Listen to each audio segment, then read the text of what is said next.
Hi, welcome to the Brigham Young University Family History Library webinar series. My name is Sean Firmage. I will be your host for today's webinar. Just by way of announcement, our next webinars will be on Thursday, May 25th, and it will be with Catherine Grant. She's doing a two-part series of English research, the first at 3 p.m. Mountain Standard Time and the second at 3:45. So feel free to join us for one or both of those on Thursday. Also, as we're starting this webinar, feel free to look at the different polls down at the bottom. If you'd like to enter any topics you'd like to see us do in the future, we'd love to hear your input. Um, Today, we will be pleased to hear from James Tanner, who will be giving a presentation titled Critical Analysis of Researching in Depth. James has a bachelor's in Spanish and a master's in linguistics from the University of Utah. He received a Juris Doctor degree in law from Arizona State University. He worked for 39 years as an Arizona trial attorney. He previously owned a retail computer business and an Apple Macintosh software company. James has over 35 years of experience in genealogical research and is a blogger for Genealogy Star and the blog Rejoice and Be Exceeding Glad. He served for 10 years as a missionary at the Mesa, Arizona Family Search Library and is currently serving at the BYU Family History Library. He is the co-author or author of over 25 books on genealogical research. He has presented at expos and conferences around the U.S. and Canada. James has 7 children and 33 grandchildren. We'll go ahead and turn the time over to you, James.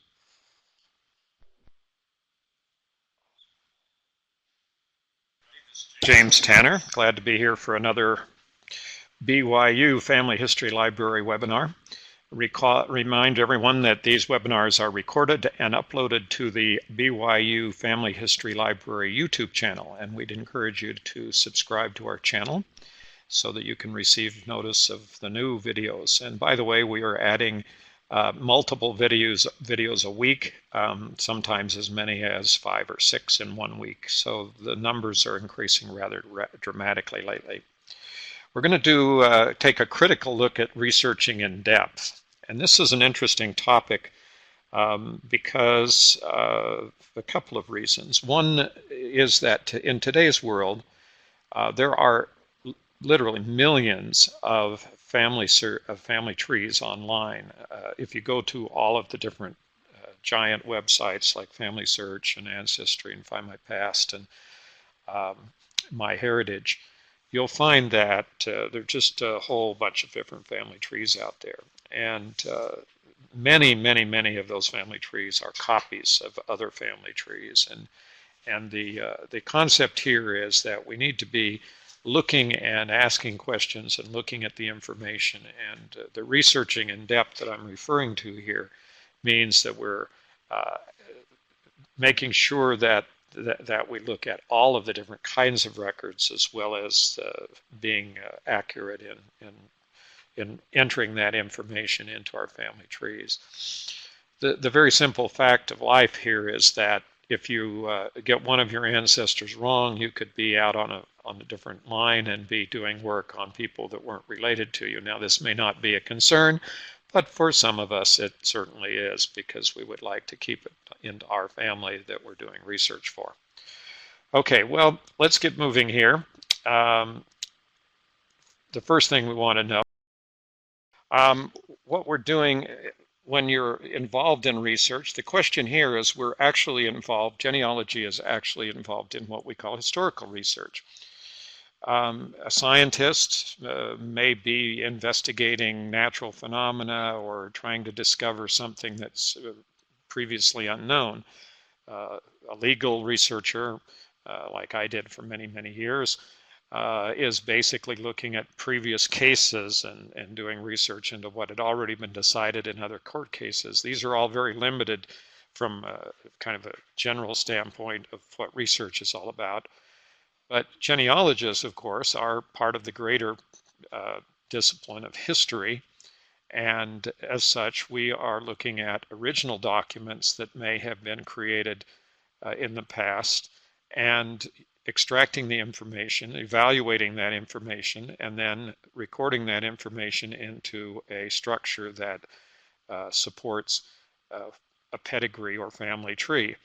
So once we're going through that process, we call that process historical research or research in general as to what we're doing. But we are doing something that's significantly different than either scientists or legal or attorneys or any other disciplines that are focused on discovering new information or simply repeating information that's been generated in the past in the sense of legal research. Okay, so the next question, of course, is giving a definition to it, and this is my definition for research, and that's a purposeful, organized search for information unknown to the researcher. Okay, that's very general, and that's what we would do. And to localize that to genealogy, we would say a purposeful, organized search for information in historical records that is unknown to the researcher. So that kind of would add in what we're trying to do. And so when we're doing genealogical research, we are mainly looking for documents and records. Um, most people, as they start out in genealogy, and even as I did many years ago, focus a lot on the names and dates and things about ancestors, and always are looking for a person. Well, before you begin looking for a person, your whole purpose in genealogy is to find a historical record that would contain information about your person. And so the idea here is that you are looking for records, you're looking for documents.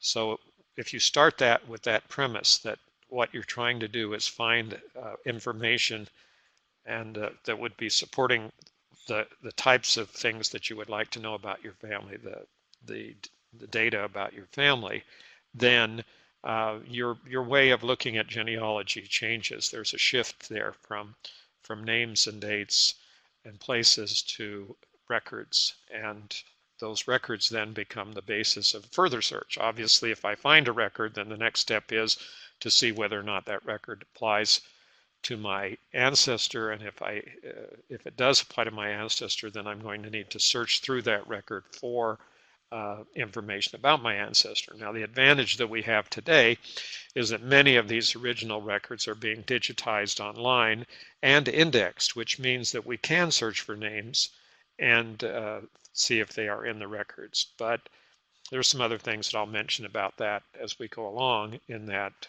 we don't necessarily rely on the indexes for taking care of all of our needs, because they generally, let's just say that the careful researcher will always look for original records because they don't trust the extent to which something may have been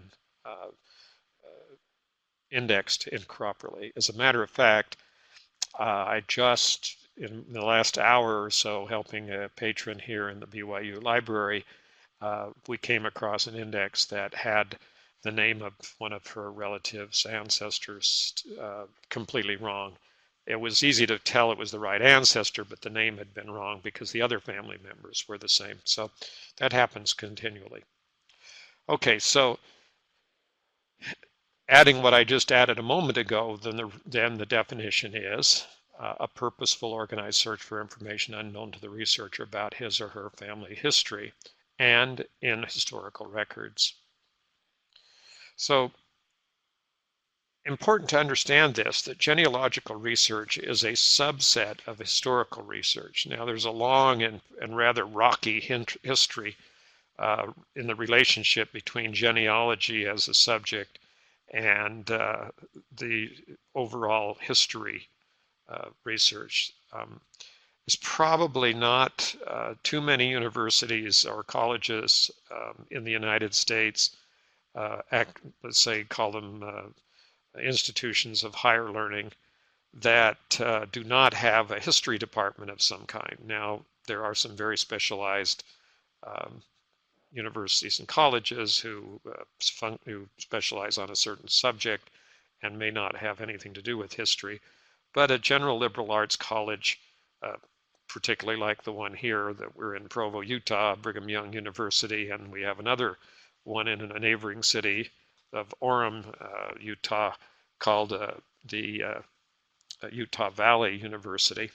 both of which are rather large universities. And these two large universities do have history departments, but it is very rare to find a school that has a genealogy department. And the history of that and the reason for that is, well, it's not really evident today, but it's more evident than it was in the past. There's a Spanish saying out there that says, we would say a statement like this in English, we would say something like, a person lies like a rug, or that they're not trustworthy. In other words, nothing they say can be trusted. Well, the equal or the comparable saying in Spanish is a person lies like a genealogist.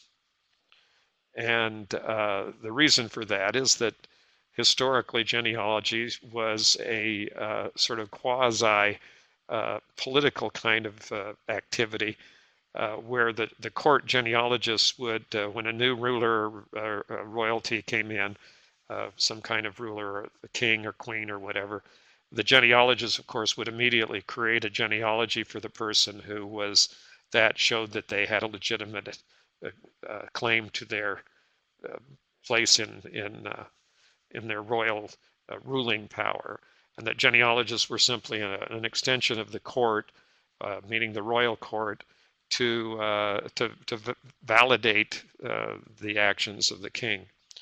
Well, then that would also explain why some of us have uh, rather an antipathy towards people who automatically incorporate royal lines into their genealogy, because if we know the history of how those genealogies were created for the royalty, then we have an idea that perhaps they're not as reliable as we would like to believe.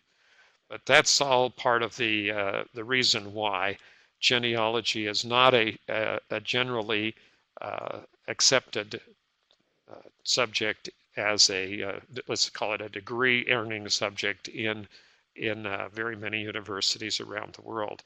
In the United States, we have only a handful, maybe 2 or 3 universities that offer degrees in genealogy, BYU being one of them.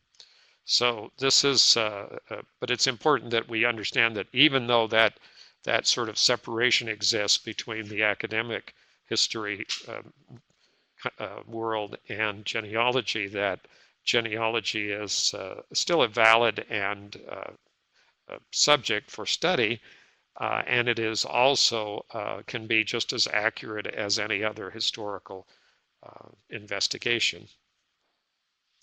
So, and I'm going to kind of repeat this a number of times because it is something that we sometimes overlook when we're thinking about doing our genealogy. We think we just go copy somebody's tree. We've got it all done. Well, no, actually historical research, including genealogical research, involves searching historical records. And so there's a connection here between any entry that's made in a pedigree or a family group record or a program that has a family tree or whatever, is that we supply a source, a place where that information is found in a historical record. So we're basically involved in searching historical records and then extracting the information, evaluating that information, and then recording it in some fashion. Okay, so as I mentioned previously, the main activity of genealogists is searching for these historical records. There's no question that that's what we do. We spend more time, I spend as much time searching the records themselves, looking for names and for the people in the records, and I probably cumulatively spend at least as much time or more time looking and trying to identify records that could have information about my family. So this is kind of our main activity, and that's why there's an emphasis on learning about records and learning about how to use and utilize and read and do all the other things that we do when we find historical records. So even though we think we're searching for people's names or we're trying to find a person and a dates and a place, then what we're looking for is records. Now, here's what generally happens. When I'm talking to somebody Let's say I'm in here in the library helping patrons, and someone comes into the library and says something to me. I would guess that 9 times out of 10, 99 times out of 100, the conversation begins something like this. I am looking for my great-great-great-grandfather, great-grandfather, whatever, fill in the number. And and basically I have looked everywhere.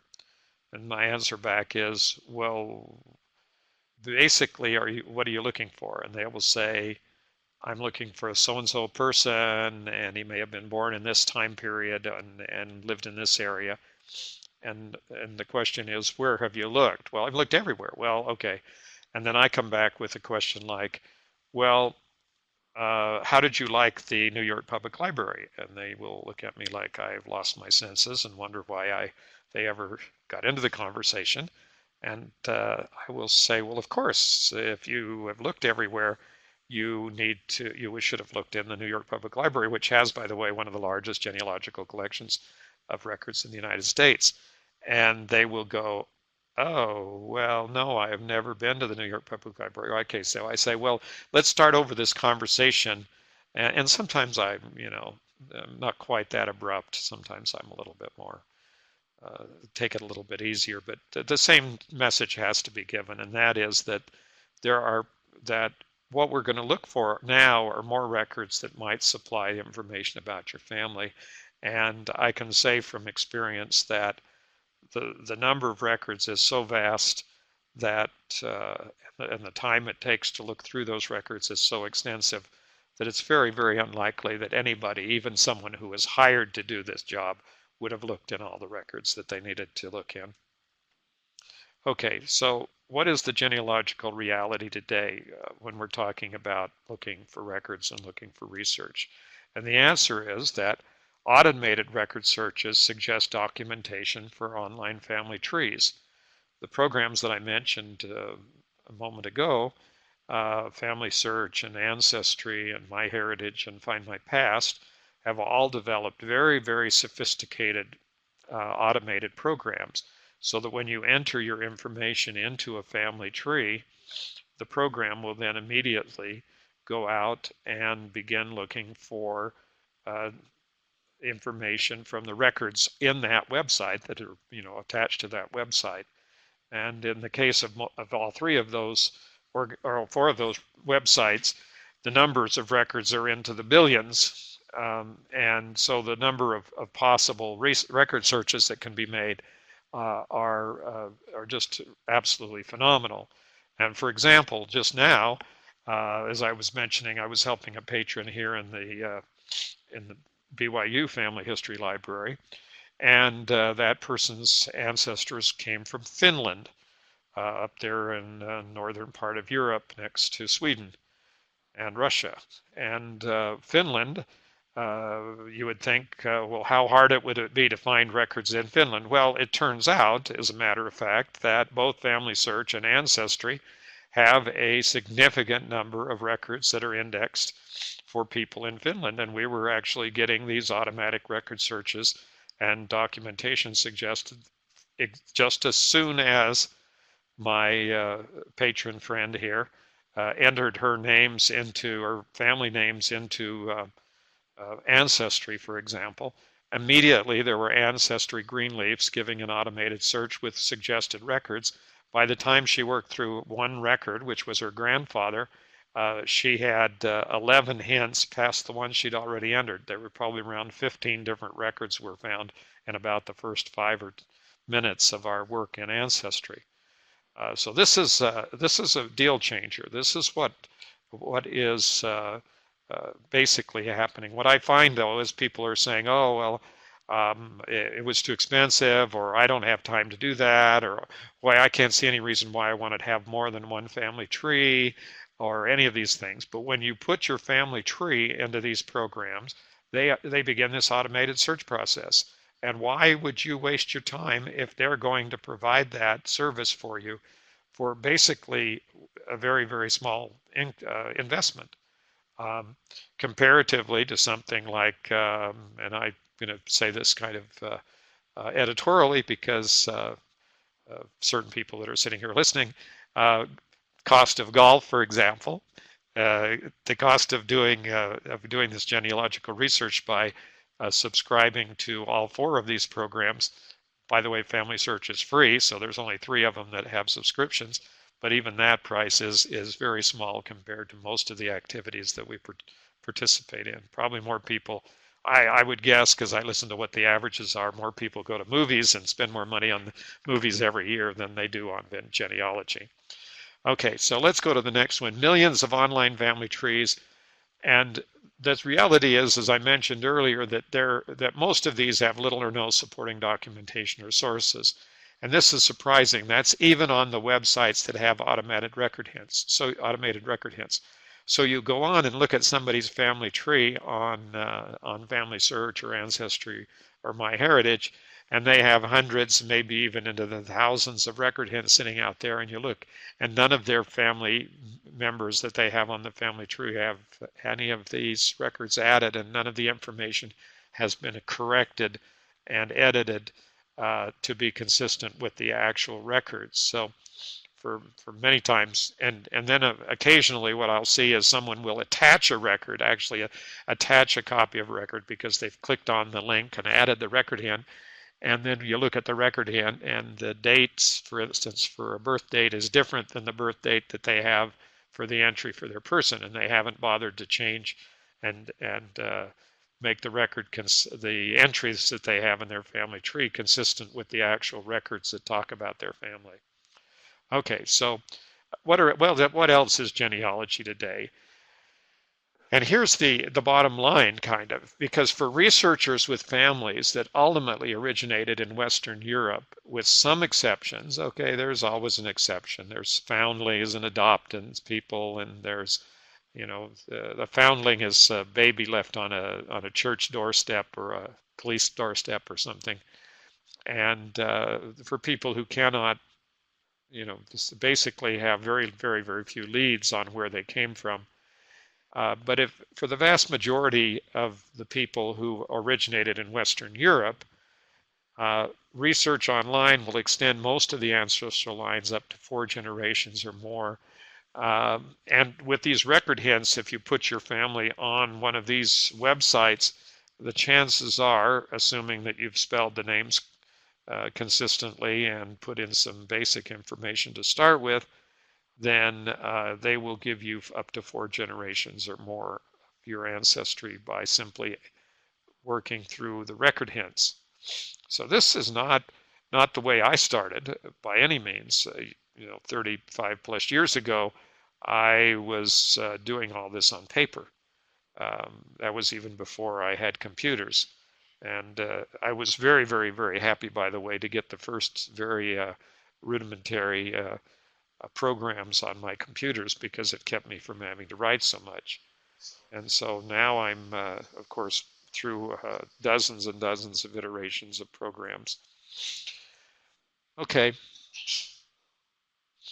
So what about the rest of the researchers?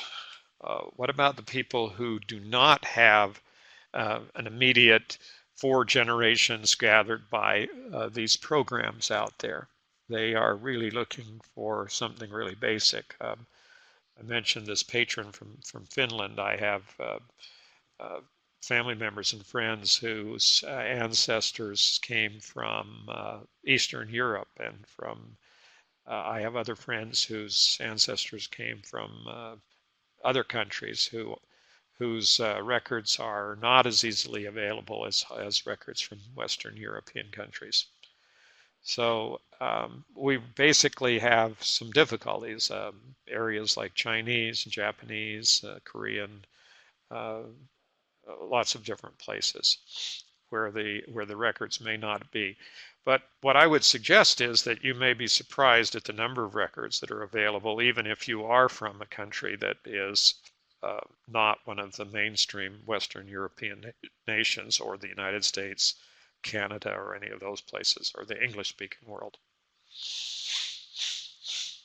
So what if there are no easily accessible records? What if we're, out there with records from Japan or other places like this?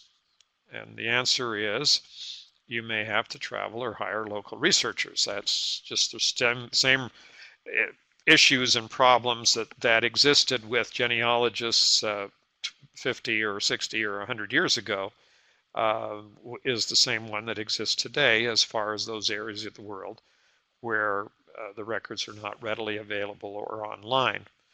Um, and that's just kind of the reality of where we are.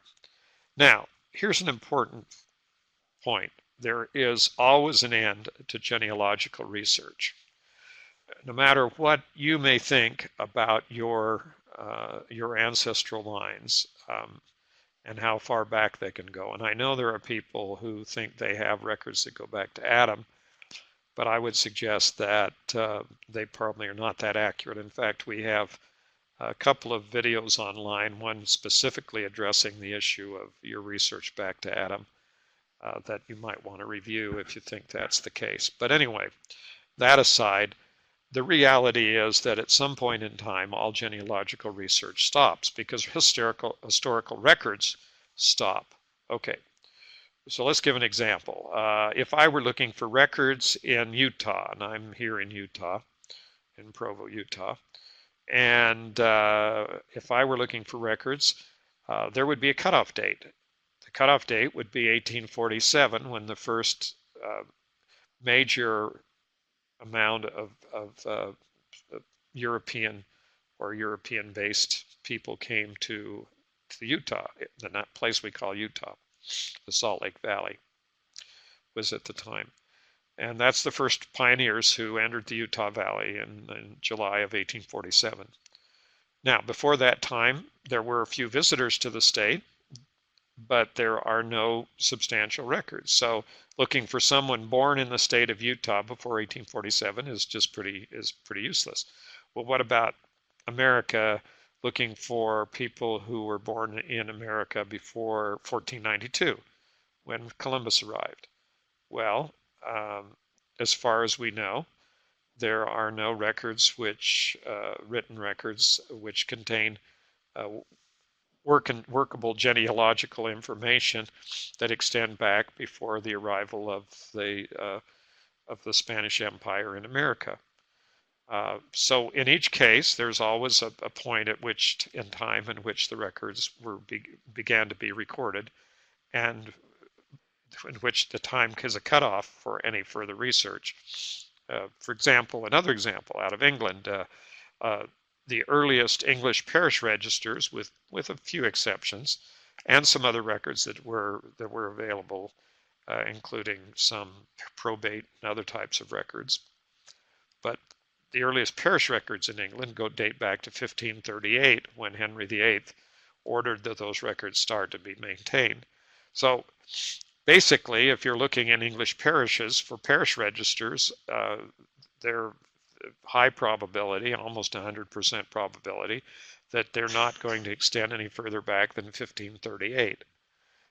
So if you look at any set of records in any country, you'll see the same thing, that there's always an end out there to the records that are not available.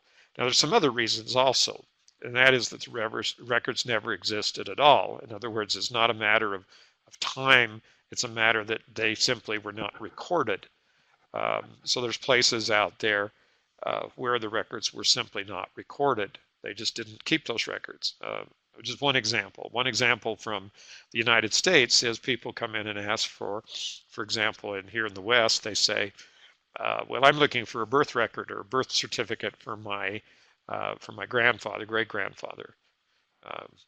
And I say, well, when were these born? Well, 1850. I go, well, first of all, he wouldn't have been born he might have been born in Utah, but that was before they began keeping birth records here in the state. So you're going to have to look someplace else besides a birth certificate.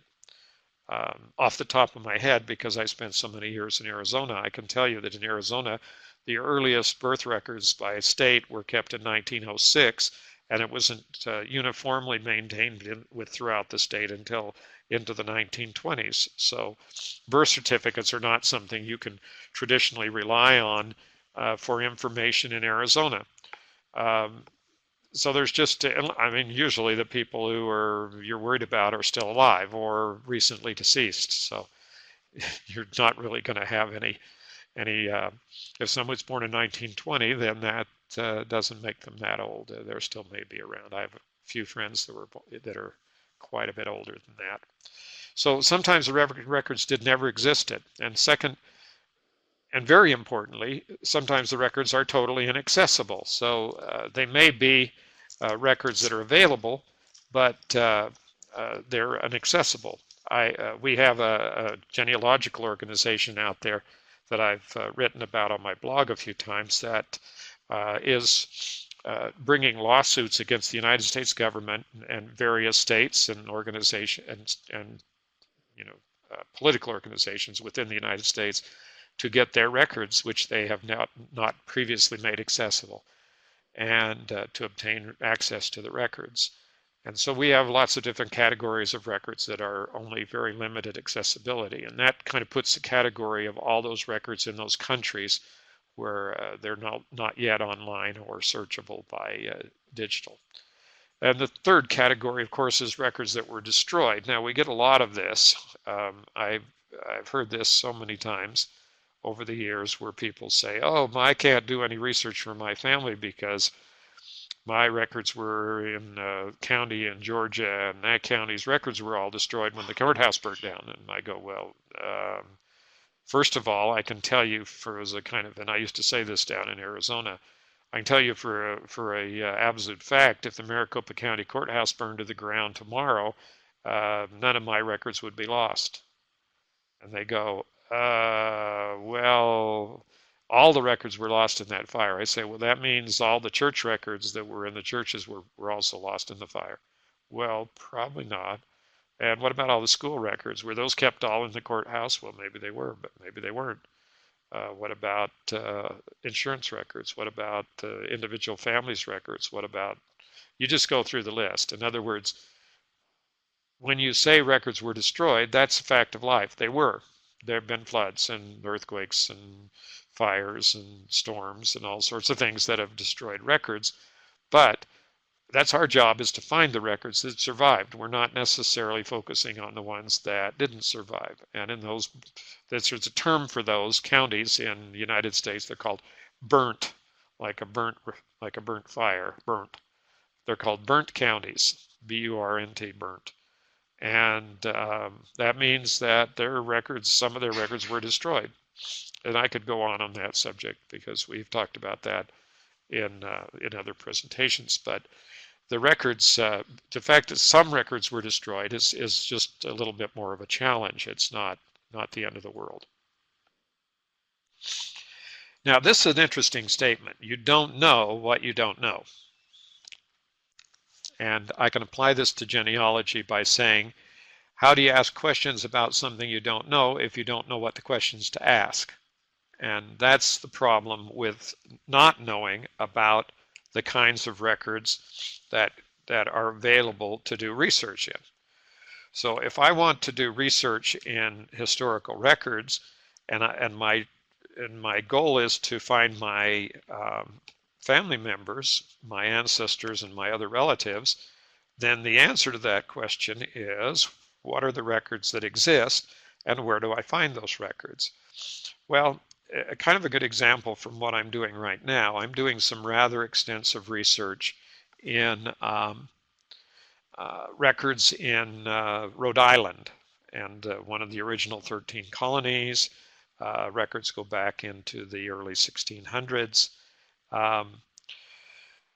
So the question is, where am I going to look for the records? Well, as I've been spending time doing research, as I mentioned earlier, one of my biggest time-consuming things is locating and determining what records are available for the time period that my ancestors lived there in Rhode Island. And as a matter of fact, as I keep doing that, the list of records that I need to search keeps growing longer and longer and longer. Every time I go in and look for more records, I find more records. I have now a very long list of records. I just finished looking through one microfilm recently, and it took me over 13 hours to go through page by page and look for my ancestors. I found some of them, by the way, but they were acting as witnesses, and some of the information, some of their relatives, some of the next generation back that I wasn't really looking for. But the answer here is, how do I know to ask for that record if I don't know that record exists? And so this is kind of a which comes first, the chicken or the egg type problem. So what are the questions we need to be asking about genealogical research? What are we going to do so that we can dig through this kind of haze of, kind of move apart the fog or the haze that keeps us from seeing the information that is basically this not knowing about the records or not having access or whatever the other problems are. So here's time for some examples. So we're going to get into how this all works. So the first thing is we're going to look at, and I'm going to use the family search family tree. There's a question? We'll stop for a question if we need to.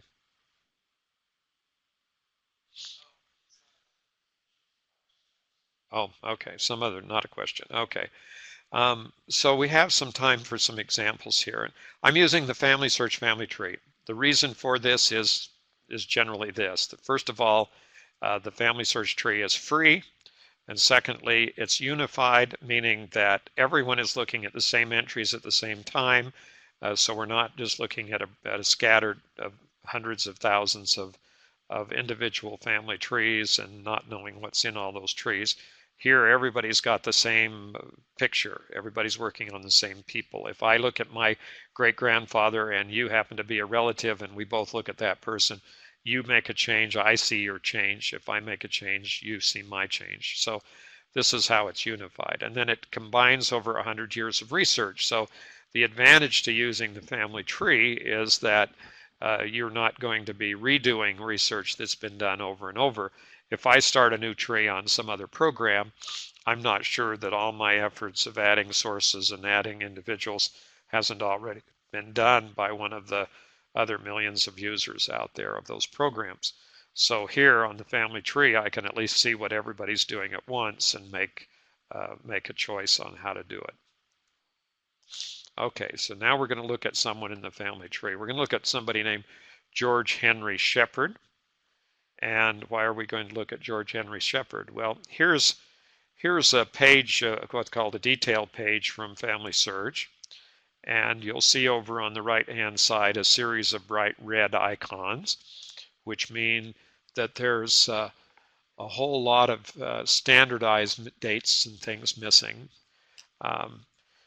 meaning that Family Search uses a standardized date and places, states and places, to enable us to quickly determine whether or not we are using the same dates and places that everyone else has. And the other reason is to allow the computer to make searches more reliably. So these are some of the reasons for that. So what am I looking for when I look at this kind of an entry in a family tree? If I'm going to be doing some research, well, I want to look and see that the dates are standardized. So I'm going to standardize the dates. Then I'm going to look at the places are standardized. Then I'm going to standardize the places. The thing we're looking for here is the place where the event occurred at the time of the event. So the place is going to be reflected with the time of the event. For example, some of my Tanner ancestors lived in Arizona and arrived in 1877. When they arrived, they were living in a town first called Allen's Camp, and it was in Yavapai County, which is a big county in Arizona, and it was in Arizona Territory. Okay, actually it was, I think it was Arizona Territory. So then, very shortly after they arrived in 1877, Yavapai County was split into Apache County, and they were then in Apache County. And they also changed the name of the town from Allen's Camp to St. Joseph, Arizona, St. Joseph, Arizona Territory. And then later, the county once again was split, and this time they were in Navajo County, so it was St. Joseph, Navajo County, Territory of Arizona. And then later, Arizona became a state, so it became Navajo County, St. Joseph, Navajo County, uh, Arizona. And then they changed the name of the town because the name St. Joseph was being used too many times on the railroad. So the railroad came and said, the post office department came and said, you've got to change the name of your town. So they named it Joseph City. So depending on which time period, if your ancestor was born in this same place, the name of the place would change. And that's what we're trying to do, is standardize them so that we know the name of the place at the time the event occurred. And there's another videos online about standardization. Now we have some record hints here. So we're going to add in those record hints so that they may modify, assuming that we determine that they are record hints for our particular person. Okay, so now we're going to add in all the record hints. I'm going to click and see if this is my person, and look down through the record and see if it is. And I check everything with what I already have to make sure that there's some consistency, and evaluate this record very carefully to see if it's exactly the same person. Now, there may be some differences. People's names get spelled differently. Dates are not exactly accurate. But the overall question you're asking, is this the same person?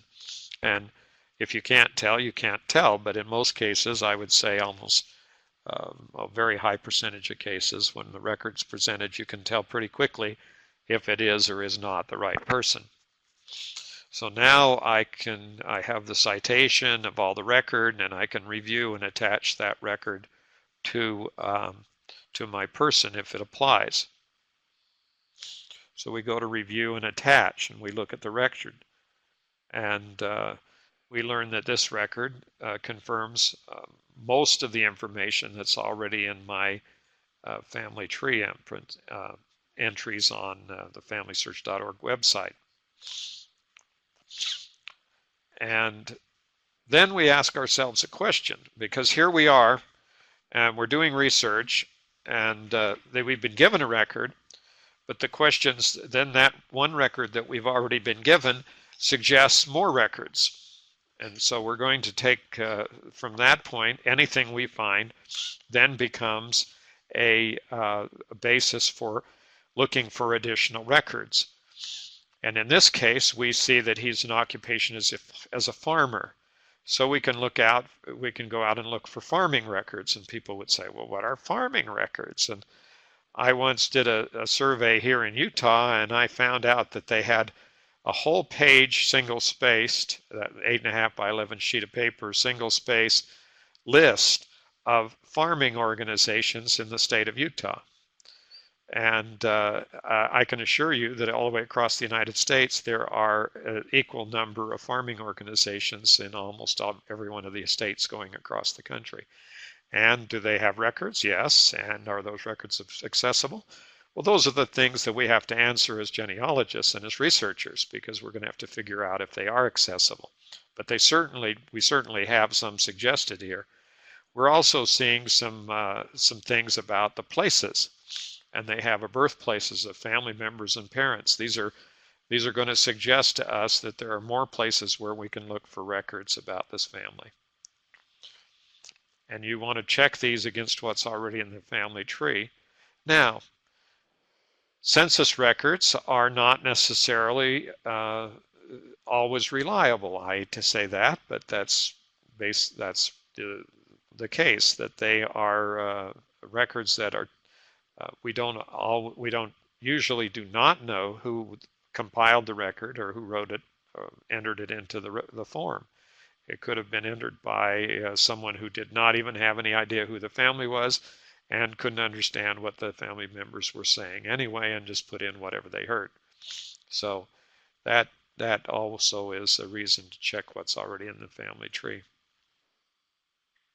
So what kind of questions does the census raise? Because I indicated we're going to be asking a lot of questions about these records as we find them, in order to determine whether or not the information is usable and accurate, and whether or not it adds anything to what we already have. So So the first question I'm going to ask about this one is a person that's listed down at the bottom of the page, excuse me, at the bottom of the entry for this family on the census record. And this one was, by the way, for Shepherd, the Shepherd family. And then down at the ends in the same house is a farming person, and the name that's given is Sarah O. Wiley, and she's 56 years old. And the question then is, and it says that she's it has the name down there of what she is, and so you'd have to look. And what is there on Margaret, the wife? That would be another question we want to ask. And we can go on asking questions like that almost indefinitely. Basically using the information in this one record that we found to generate a list of research objectives that we may want to accomplish and records that we may want to look at.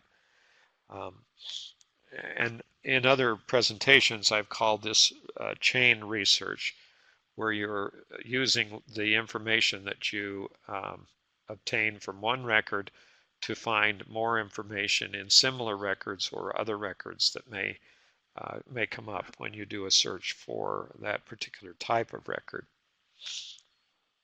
So what am I looking for? Why am I going through this process? What is it that I want to know about the family? I want to know that there are consistent locations. It is true that people move around. They may very well have moved from one state to another, from one county to another, whatever. That happens, and particularly in the United States during certain time periods. And today, people do move around. They move a whole lot. We have people who are moving from, across the United States every day. As we go back in time, to some extent, the number of people moving from one place to another decreases with the lack of transportation. So when we get back to about 1830, before there were railroads or any other kind of mass transportation available other than ships on the ocean, then it was not as likely that the people would be moving from the place around their birth or death. So, I mean, obviously they're not going to move after they died, but they would move. They would not move between that time period, between their birth and their death. So the locations need to be consistent. You have people born in different parts of the country or different parts of the world, then you need to start justifying that and determining how you could possibly have it. One of the most common things that I find is a family recorded in England, and the husband and the wife and each of the children will have a different county named for their birthplace. Well, if that's the case, then you'd better be ready with some records to show why these people had children in different counties, particularly different counties than the place where the mother and father were born. Okay, so we look at each of the information for each family member and make sure that the family member's information is consistent. So now we keep looking at details. We're looking at how much further into the information can we get. And the first thing we're going to look at is places. We want to verify that all these places actually did exist at the time, and if they didn't, we want to determine where they were, how they were named, so that we can begin our search based on where those records might have been. Now, the key here is the point that records are usually created at or near the time that event occurs by someone who either has an interest in the event or has a duty to record the event. So when we're looking for records, knowing the places gives us the ability to choose records that may pertain to our ancestor as opposed to 100,000 other people who we aren't related to. Dates are important, And as I've indicated, we want to do what we call do the math, which means look at the dates and make sure they make sense. I mean, the notifications that now come up in programs like Family Search and MyHeritage can tell you when you've made a numerical error.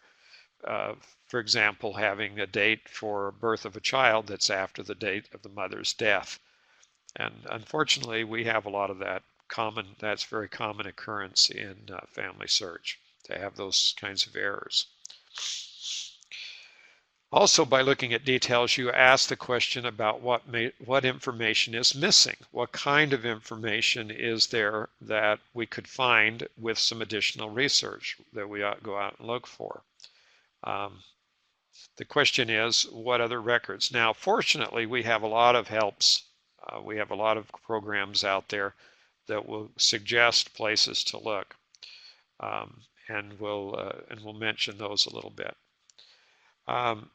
Always look for people who are unaccounted for, meaning if you have someone who shows up with no birth date, no death date, no birthplace, no death place, no marriage date, nothing, just as a child in a family without any supporting information, then you may very well have something that's been copied, and because someone had the same name, they copied them into a family. But on the other hand, if you find a census record that lists 5 children and there are only 3 children living in the family, then you probably are looking for 2 more children. And those are the people who are unaccounted for. Any information that's incomplete, anything that shows up in your information that doesn't, like a missing birth, date, place, a missing date of birth rather than just having the birth year. Now, granted, some of this information may never be found.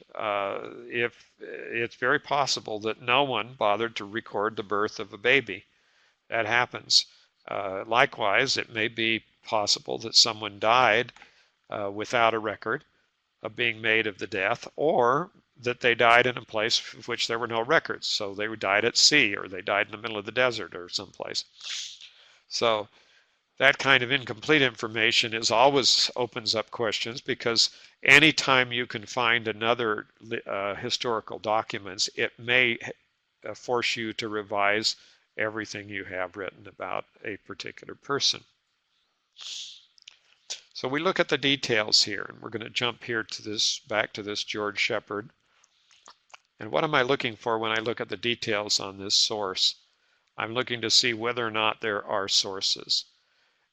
If someone has recorded a name on any kind of a record and hasn't told me where the information came from, then I am automatically going to suspect that the information is wrong, or it may be wrong. So it's very, very possible that there is a lot of information out there that isn't wrong, but that, unless we can go back to some kind of original historical record and verify it, then it's still questionable. And overall, I'm looking for consistency. I want to see that the names, dates, and places all fit within the parameters of where this family lived and what time period they lived in that area.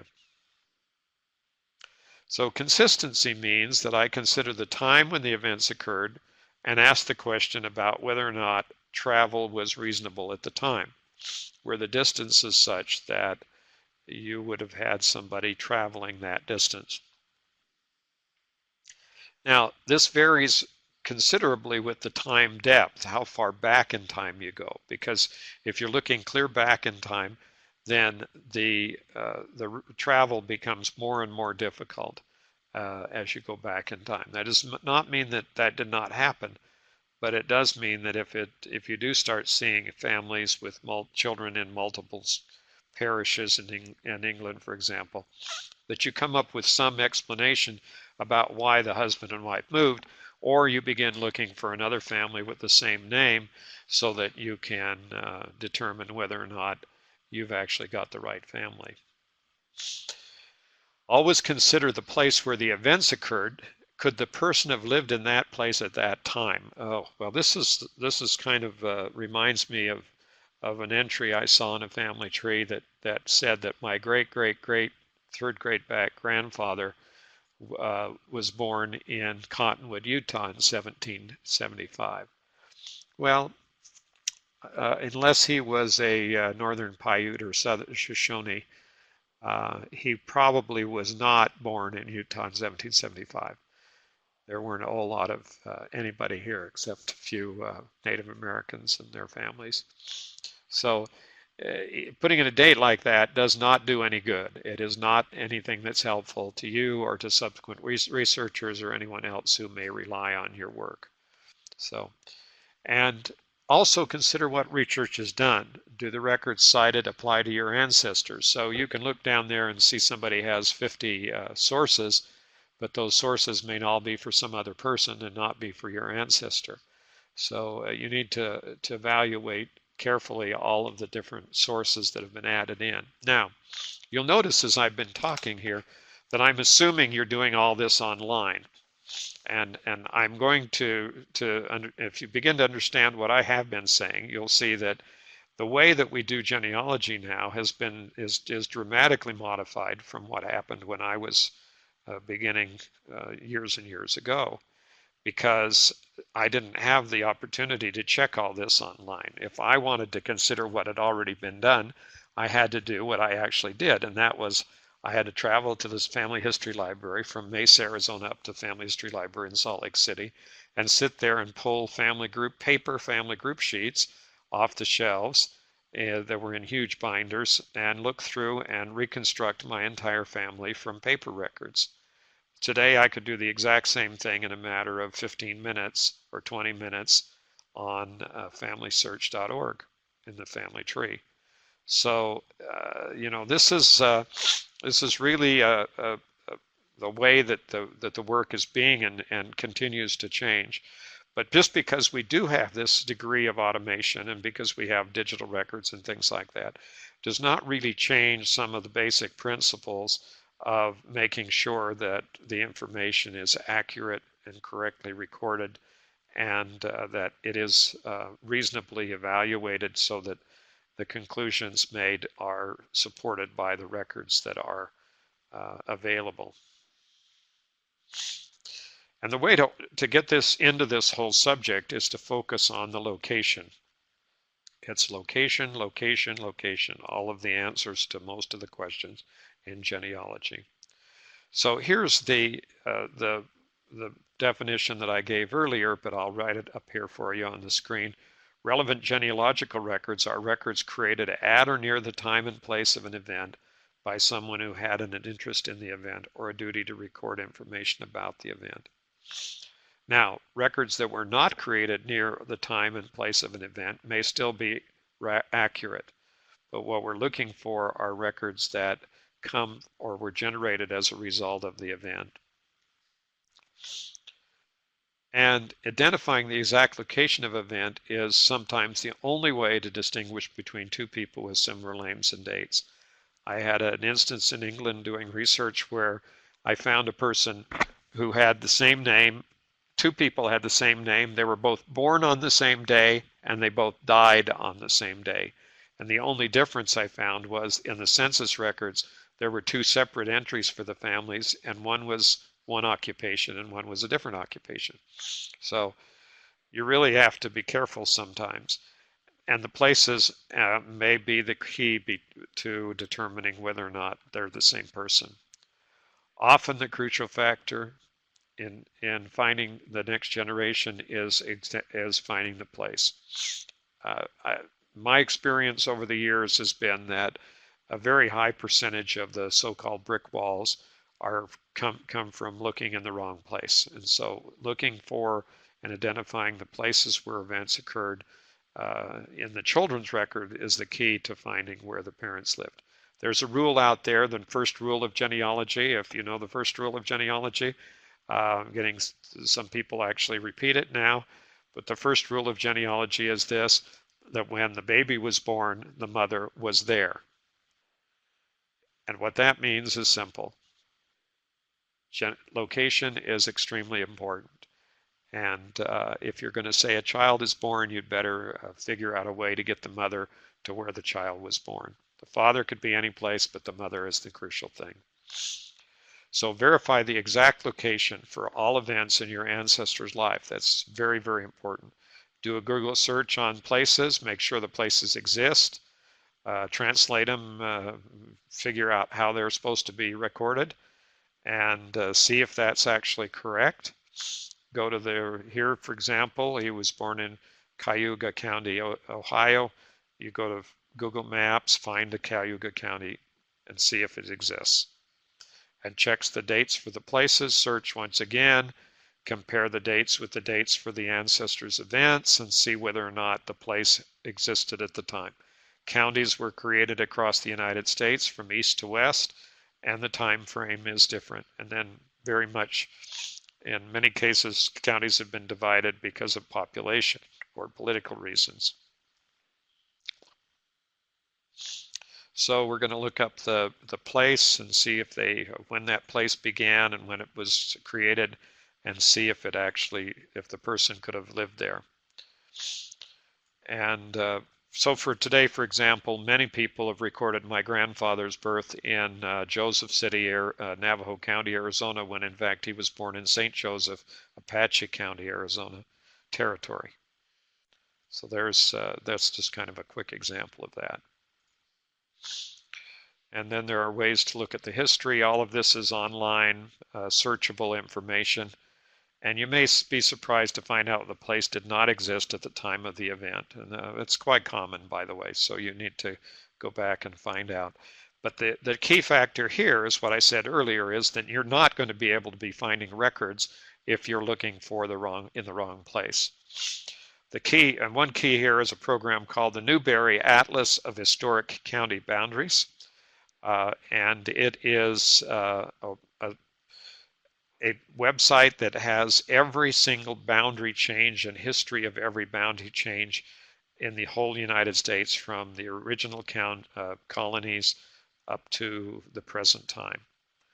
And it's been updated recently. It's been sort of without its interactive map for a while, and now it's up online and operational again, and it's an extremely valuable website. It's a free website, and it has lots of other features on it that you need to explore. You can get to it by typing in Newberry Atlas. So how do records pile up? They pile up like pancakes. And first of all, you have them at the national level. In the United States, we have records like military records and tax records and Native American records, all sorts of things like that on a national level. Then we go down to a state level where we have records, and these are not cumulative. These are records that, finally, that we have this huge projector in here that stays on and finally just went off. So it makes it sound like like everybody here went deaf. But we have state records like today, births and records, birth and death records, county records, property records, marriage records, municipal records, schools, churches, other organizations on a more local level, and then personal records, diaries, letters, personal journals, and things like that. So basically, these records are all are the levels of records that need to be searched. If you're going to do research, then you need to search at all of these levels. Just because you search in the city does not mean you're covering the county, state, or national records that may exist. This is the same all over the world. There's all these different jurisdictional layers, and each one of them may have unique records that are not in the other layers.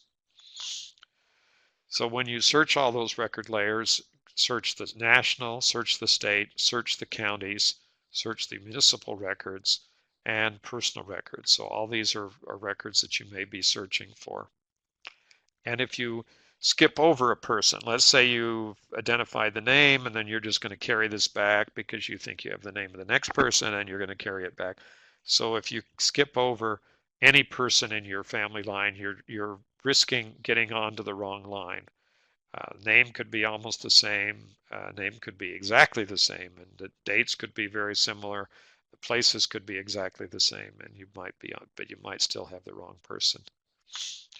So search online first, but don't stop with an online search. There's lots of other records out here. What records would I have searched for this George Henry Shepherd person that I've been using an example? I'd start with FamilySearch.org catalog, which would give me records in each of the geographic levels of organization for that individual.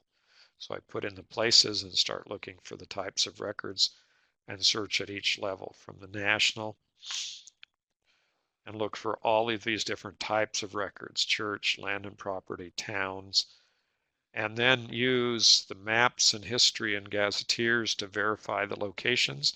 Can be done online now, and using Google Maps and Wikipedia and a few other tools like the Newberry Atlas in the United States and other similar tools around the world.